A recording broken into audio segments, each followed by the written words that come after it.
अस्सलाम वालेकुम। आज हम बात करते हैं नमूनिया के बारे में। हॉस्पिटल साइड में जो मोस्ट कॉमन इन्फेक्शन है जो हमें अडल्ट्स में भी और पीडियाट्रिक पॉपुलेशन में भी देखने को मिलता है, that is pneumonia. But before starting my video, hello, this is me Mohammad Ehsan and welcome to my YouTube channel nucleus nursing, जहां हम चीज़ों को बहुत ही आसान तरीके से सीखते हैं।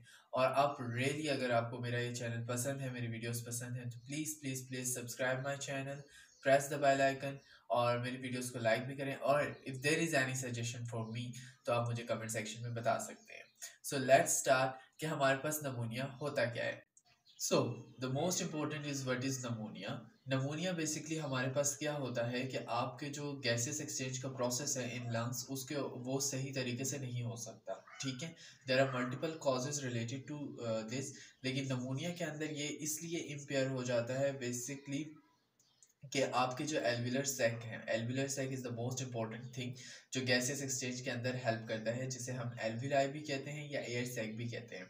उनके अंदर या तो फ्लूइड की एक्यूमुलेशन हो जाती है या कुछ भी ऐसा हो जाता है जिसकी वजह से जो सर्फेक्टेंट सेल्स होते हैं जो बेसिकली एल्विलाई को कॉन्ट्रैक्ट एंड रिलैक्स करने में हेल्प कर रहे होते हैं, वो प्रॉपरली फंक्शन नहीं कर पाते और at the end of the day आपको नमूनिया हो जाता है। There are two most common causes of pneumonia.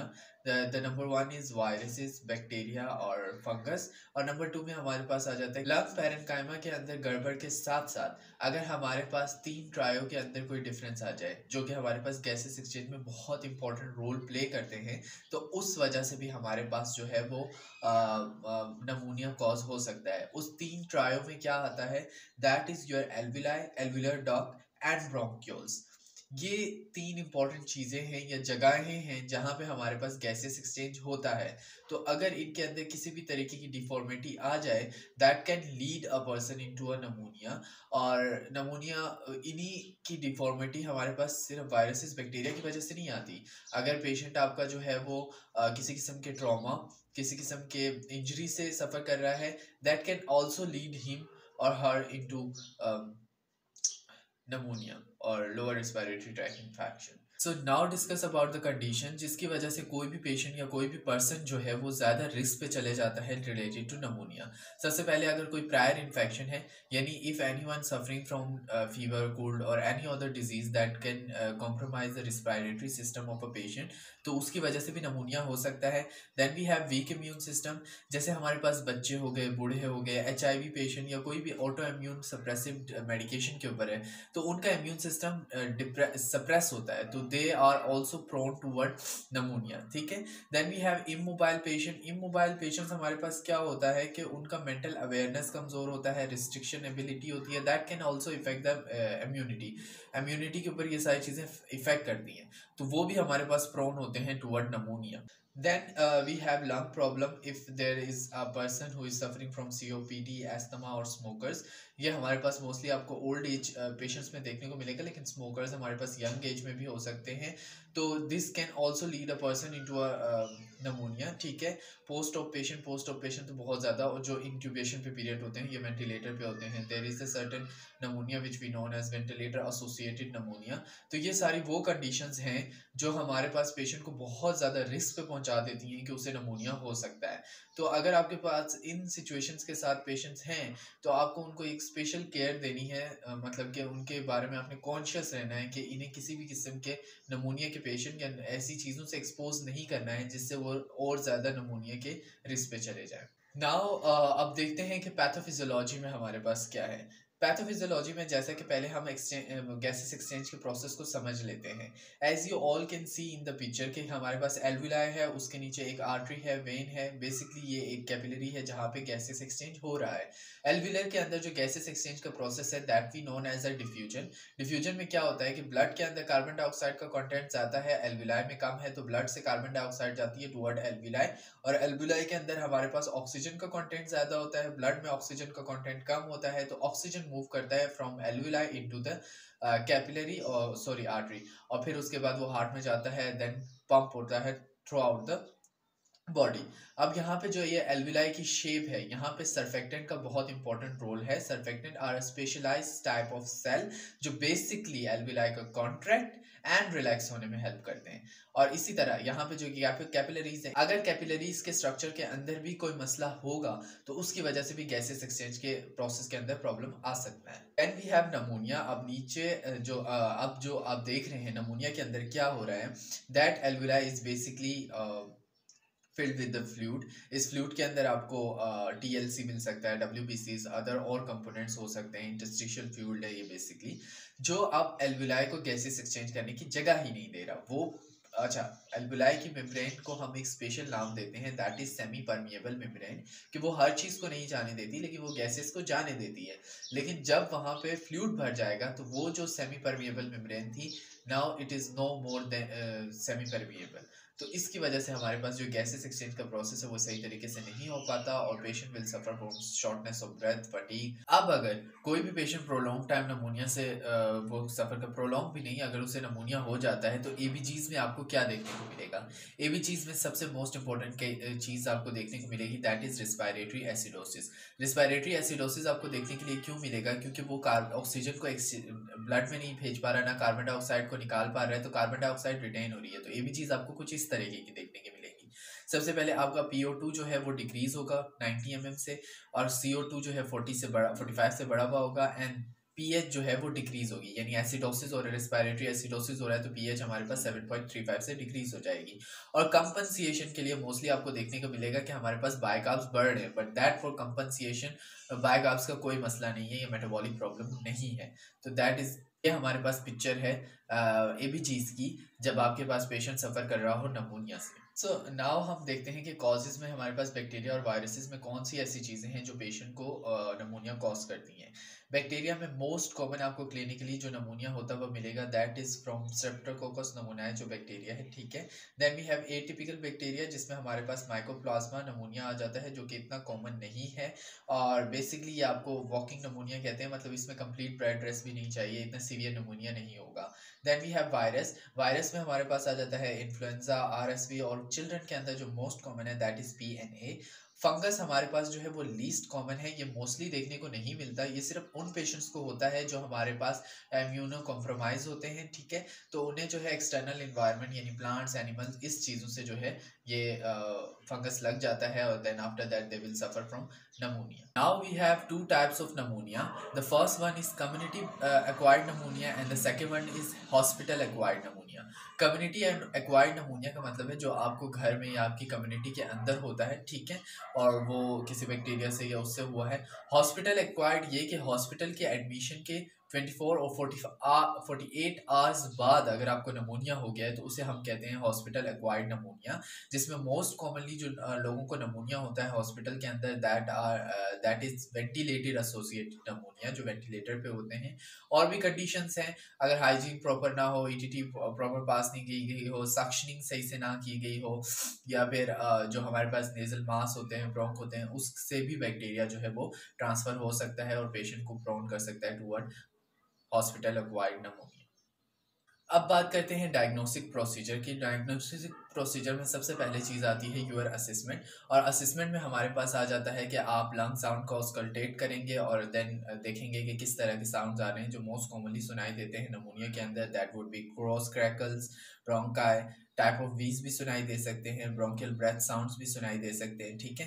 तो ये सारी चीज़ें हैं जो आपको सुनाई देंगी, दैट कोड ऑल्सो रिप्रेजेंट, अगर चेस्ट एक्सरे आप देख रहे हैं तो कंसोलिडेशन नज़र आ सकती है, स्पूटम कल्चर आप भिजवा सकते हैं, ठीक है। तो ये सारी चीज़ें हैं जिनसे आप आइडेंटिफाई कर सकते हैं कि नमूनिया का जो ऑर्गेनिज्म है वो क्या है, ठीक है। चेस्ट एक्सरे से मोस्टली जो है नमूनिया की पिक्चर आपको मिल जाती है, और आपकी असेसमेंट जो है वो स्ट्रॉन्ग होनी चाहिए, इसीलिए हमेशा कहते हैं कि असेसमेंट आपकी बहुत स्ट्रॉन्ग होनी चाहिए। आपको डिफरेंशिएट करना आना चाहिए between different types of lung sounds और उनका मतलब क्या है, वो कौन से डिसऑर्डर में आएंगे। Now the most important thing हमारे पास जो है बेसिकली कि हम याद किस तरीके से रखें कि नमूनिया के साइन एंड सिम्टम्स क्या हैं। तो हम नमूनिया के साइन एंड सिम्टम्स को नमूनिया से ही याद रखेंगे। तो नमूनिया हमारे पास स्टैंड करता है, P स्टैंड करता है फॉर प्रोडक्टिव कफ और प्लोरेटिक pen.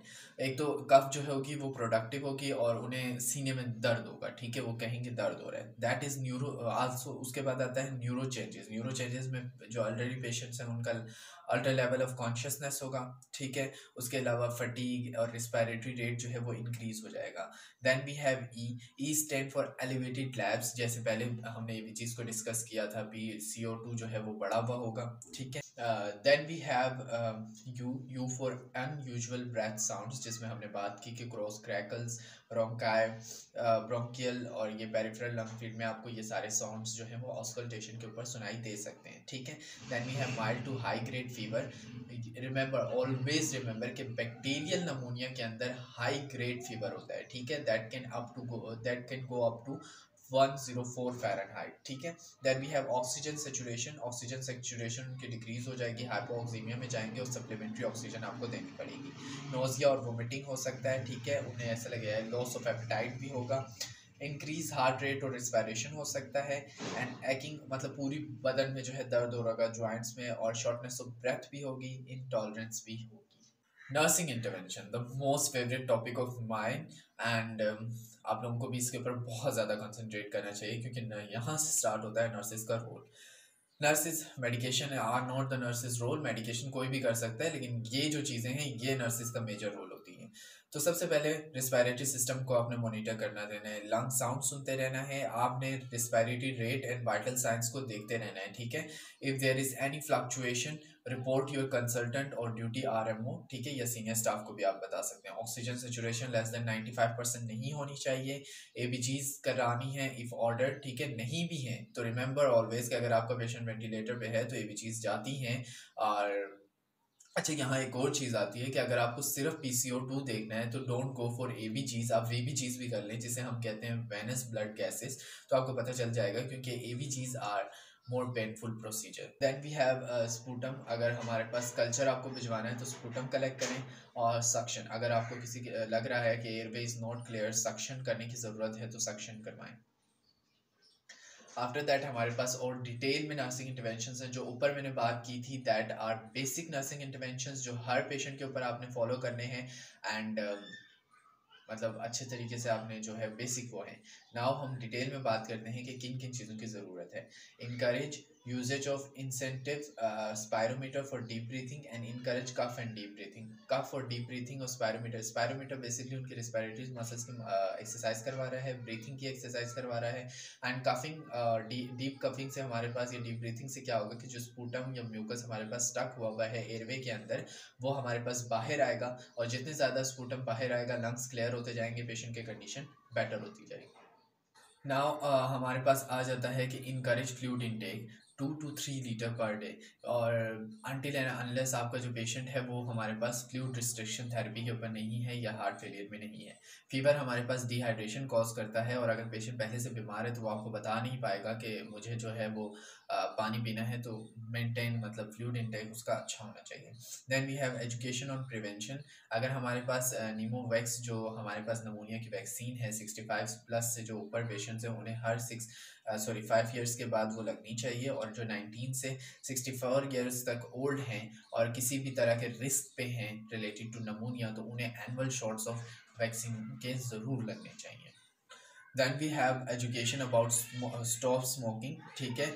Avoid people who are sick and hand washing, मतलब स्मोकिंग को आपने वो करना है, और अगर किसी को नमूनिया है तो उससे कॉन्टैक्ट को थोड़ा अवॉइड करें।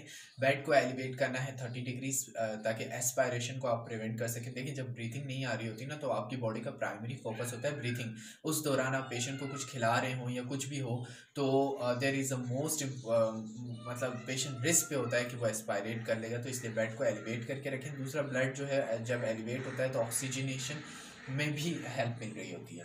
देन ब्रीथिंग ट्रीटमेंट्स, जिसमें रिस्पायरेटरी सिस्टम की रिस्पायरेटरी थेरेपीज़ आ जाती हैं, ठीक है, वो आप उसके लिए अगर शेड्यूल हैं तो कोऑर्डिनेट करें। ट्रीटमेंट्स के अलावा हमारे पास आ जाता है ब्रोंकोडायलेटर्स, चेस्ट परकशंस, ये सब चीज़ें भी आपने यूज़ करनी है, ताकि जो म्यूकस अंदर चिपका हुआ है, या चिपका हुआ ही कह सकते हैं, या स्टक हुआ है, वो बेसिकली हमारे पास जो है बाहर। Well that's and up. यहाँ पे मेरा लेक्चर ख़त्म होता है। आज हमने डिस्कस किया कि नमूनिया हमारे पास क्या होता है, नमूनिया के कॉजेज़ क्या हैं, साइन एंड सिम्टम्स क्या हैं, एंड हमारे पास वो कौन से पेशेंट्स हैं जो नमूनिया के ऊपर रिस्क पे होते हैं। और last but not the least we have discuss about the nursing interventions. अगर आपको कोई भी सवाल है मुझसे, या आप मुझसे कुछ भी पूछना चाहते हैं, या इससे रिलेटेड आपको पीपीटी चाहिए या नोट्स चाहिए, तो काइंडली मुझे कमेंट सेक्शंस में बताएं, मुझे ईमेल कर सकते हैं। And please like and follow my channel. Thank you. Allah Hafiz.